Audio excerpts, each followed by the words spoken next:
नमस्कार दोस्तों, कैसे हैं आप सभी। आज जानते हैं इस वीडियो में कि श्रवण कुमार कौन थे, कहां पर उनका जन्म हुआ था, श्रवण कुमार के माता पिता कैसे अंधे हुए थे और राजा दशरथ श्रवण कुमार जी की कहानी के बारे में। तो चलिए दोस्तों शुरू करते हैं। जानते हैं श्रवण कुमार कौन थे। श्रवण कुमार एक अच्छे पुत्र थे। श्रवण कुमार रामायण काल के एक वे महान पात्र हैं जिनके समान समस्त संसार में कोई नहीं।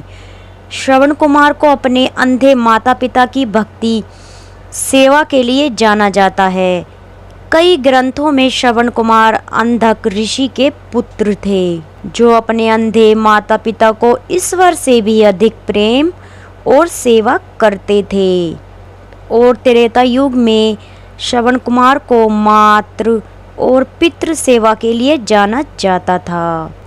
आज भी उनके माता पिता की सेवा और भक्ति के उदाहरण दिए जाते हैं। सभी के घरों में इनकी चर्चा की जाती है, सभी की जुबान पर इनका नाम आता है। श्रवण कुमार ने अपने अंधे माता पिता को तीर्थ यात्रा का लाभ देने के लिए उन्हें अपने कंधों पर 2 टोकरियों तथा डंडे यानी कावड़ की मदद से घुमाया था। यह है उनका परिचय। यही थे श्रवण कुमार जी। और दोस्तों जानते हैं श्रवण कुमार जी का जन्म यानी श्रवण कुमार का जन्म कब हुआ था। श्रवण कुमार का जन्म त्रेता युग में हुआ था। उनके पिता का नाम शांतनु जो महातपस्वी और ज्ञानी थे और माता का नाम ज्ञानवंती देवी था जो एक ज्ञानी महिला थी। श्रवण कुमार के माता पिता की जाति जानते हैं। श्रवण कुमार के पिता वैश्य तथा माता शूद्र जाति की थी, इसलिए उन्हें किसी गुरु से वेद, वेदांग, धर्म आदि का ज्ञान नहीं मिला। श्रवण कुमार के माता और पिता ही उनके सच्चे गुरु थे जिनसे उन्होंने माता पिता की सेवा, माता पिता की भक्ति और माता पिता की आज्ञा का पालन करना सीखा।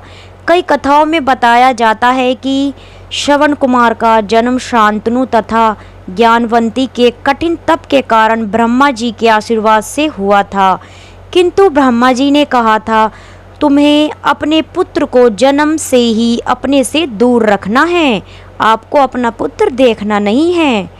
किंतु शांतनु और ज्ञानवंती ने ऐसा नहीं किया और जन्म होते ही श्रवण को देख लिया।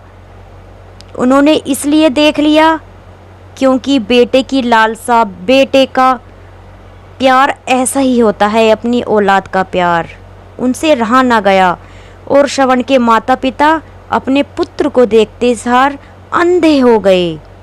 अब जानते हैं दोस्तों श्रवण कुमार जी के माता पिता के अंधे होने का कारण। उनके अंधे होने का कारण अलग अलग कारण बताए जाते हैं, यानी अलग अलग बातें बताई जाती हैं जिनमें से एक श्रवण कुमार के माता पिता अंधे एक त्रिजटा ऋषि के श्राप के कारण हुए थे। यह श्राप उन्हें उनके पिछले जन्म में मिला था। बात बहुत पुराने समय की थी। जब त्रिजटा ऋषि श्रवण कुमार के माता पिता के घर पहुँचे तो ऋषि के पैर धूल मिट्टी से सने हुए थे, यानी बहुत ज़्यादा कीचड़ कह सकते हैं लगा हुआ था, मिट्टी मिट्टी में पैर हो रखे थे। श्रवण कुमार के माता पिता ऋषि के गंदे पैरों को देख घृणा से भरे हुए थे और तब श्रवण कुमार के माता पिता ने अपने पुत्र और बहू अर्थात श्रवण कुमार के माता पिता को ऋषि त्रिजटा के पैर धोने यानी पखारने का आदेश दिया।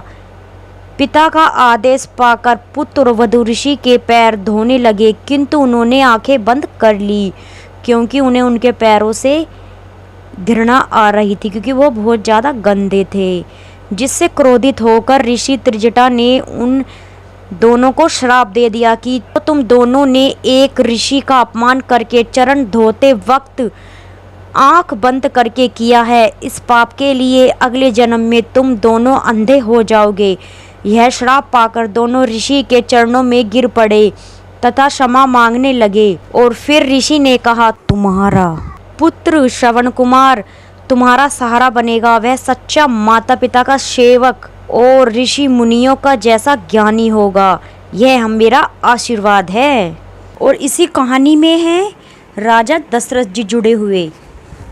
राजा दशरथ और श्रवण कुमार की कहानी जो बताई जाती है, कही जाती है। श्रवण कुमार को ही अपने माता पिता के अंधे होने का कारण बताया जाता है। यह तो आपने जान ही लिया होगा और बहुत से आप और हम में से जानते भी होंगे।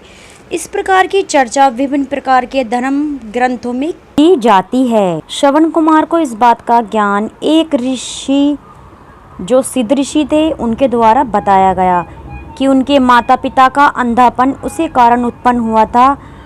श्रवण ने ऋषि मुनि से अपने माता पिता के अंधेपन को दूर करने के लिए विनती की। और फिर ऋषि मुनि जी ने कहा, अगर तुम अपने माता पिता के बिना किसी वाहन का प्रयोग किए बिना कंधों पर ही 64 तीर्थ यात्राओं का फल कराते हुए अपने माता पिता को तथा 64 तीर्थ स्थानों का पवित्र जल अपने अंधे माता पिता के आंखों पर छिड़कते हो तो तुम्हारे माता पिता के नेत्रों की ज्योति अवश्य वापस आ जाएगी। फिर श्रवण कुमार ने यह प्रण किया कि मैं अगर जो ऐसा करूँगा तो मेरे माता पिता ठीक हो जाएंगे, कि वे अपने कंधों पर ही कावड़ के द्वारा अपने माता पिता को 64 तीर्थ स्थानों की यात्रा कराएंगे और उनके नेत्रों की ज्योति फिर से वापस दिलाएंगे। श्रवण कुमार के एक कावड़ में अपने माता पिता को बिठाया और दूसरे कंधे पर रखकर तीर्थ स्थानों की ओर चल दिए। उन्होंने कई तीर्थ स्थानों के दर्शन किए और तीर्थ स्थानों के पुण्य प्राप्त करते हुए आगे बढ़ते चले गए। और दोस्तों, श्रवण कुमार ने ऋषि मुनियों के दर्शन किए, उनका आशीर्वाद प्राप्त किया। श्रवण कुमार की मातृ पितृ भक्ति पूरे विश्व में फैल गई। पूरा विश्व जानने लगा कि इस तरह से एक बालक है जो अपने माता पिता की इस तरह सेवा कर रहा है। श्रवण कुमार ने भगवान परशुराम जी के दर्शन किए और भगवान परशुराम ने श्रवण कुमार के माता पिता का आशीर्वाद प्राप्त किया। जब श्रवण कुमार अपने माता पिता को काशी के दर्शन कराने के लिए ले जा रहे थे, तब उन्हें मार्ग में अयोध्या नगरी मिली, जहां पर उन्होंने एक दिन के विश्राम के लिए ठहर गए। श्रवण कुमार अपने माता पिता की पानी पीने की इच्छा को लेकर जल लाने के लिए पास के ही सरयू नदी पर गए, किंतु जब वे नदी से जल ले रहे थे तभी वन में शिकार कर रहे अयोध्यापति महाराज दशरथ को किसी के जल पीने की आहट सुनाई दी। महाराज दशरथ ने सोचा शायद कोई जानवर नदी के किनारे जल पी रहा है, इसलिए उन्होंने शब्द भेदी बाण चला दिए। क्योंकि पहले में जंगल बहुत ज़्यादा हुआ करते थे, नदी तालाब भी ज़्यादा होते, यानी कि पानी के स्रोत कुएं और तालाब भी थे, इसलिए उन्हें कुछ नज़र नहीं आ रहा था राजा दशरथ जी को।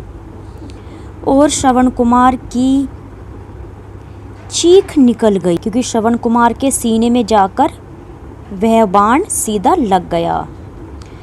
श्रवण कुमार की चीख सुनकर महाराज दशरथ नदी की तरफ दौड़ गए। एक युवक को देखकर पश्चाताप करने लगे, क्योंकि उनसे श्रवण कुमार को शब्द भेदी बाण सीधा सीने में जाकर लग गया था, इसलिए उन्हें देखकर बहुत ज़्यादा पछतावा होने लगा राजा दशरथ को। ऋषि पुत्र, मुझे माफ़ कर दीजिए, मैंने शब्द भेदी बाण इसलिए चलाया था कि कोई जानवर नदी से पानी पी रहा है। अनजाने में मुझसे बहुत बड़ा अनर्थ हो गया। श्रवण कुमार ने कहा, आप कौन हैं? तब राजा दशरथ ने कहा, अयोध्या का राजा दशरथ हूँ। श्रवण बोले कि मेरा नाम श्रवण कुमार है। मेरे माता पिता यहाँ से थोड़ी दूर ही कुटिया में बैठे हुए हैं, मगर वे अंधे हैं और उन्हें प्यास भी लगी है, बहुत प्यासे हैं। मैं उनके लिए जल लेने आया था। कृपया करके आप उन्हें जाकर पानी पिला दीजिए। इतना कहकर श्रवण कुमार ने अपने माता पिता के बगैर ही, उनको देखे बगैर ही प्राण त्याग। जब महाराज दशरथ श्रवण कुमार के माता पिता के पास पहुँचे और जल पीने के लिए कहा तो श्रवण कुमार के माता पिता राजा का स्वर पहचान गए और कहा, मेरा पुत्र श्रवण कहाँ है? जब राजा दशरथ ने कहा, मैं राजा दशरथ हूँ और मेरे शब्द भेणी बाण के कारण आपका पुत्र मृत्यु को प्राप्त हो गया है। उन्हें जो भी बीता था उनके माता पिता को राजा दशरथ ने बता दिया। इतना सुनकर दोनों बूढ़े माता पिता की चीख चीख कर रोने लगे। बहुत भावुक दृश्य था।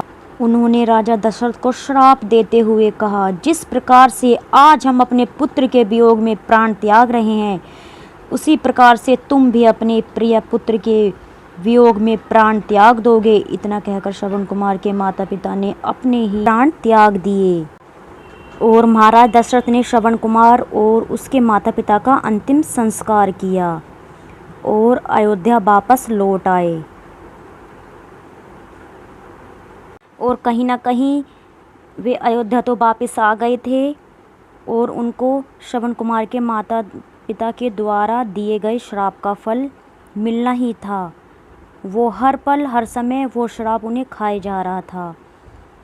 और फिर जब राम श्री चंद्र भगवान जी 14 बरस के लिए वनवास चले गए, भगवान श्री रामचंद्र जी का 14 बरस का वनवास और महाराज दशरथ के लिए भगवान श्री राम के वियोग में प्राण त्याग दिए। बहुत भावुक कहानी थी, सुनाते सुनाते रोना भी आ गया था। तो देखिए कैसी लगी आपको।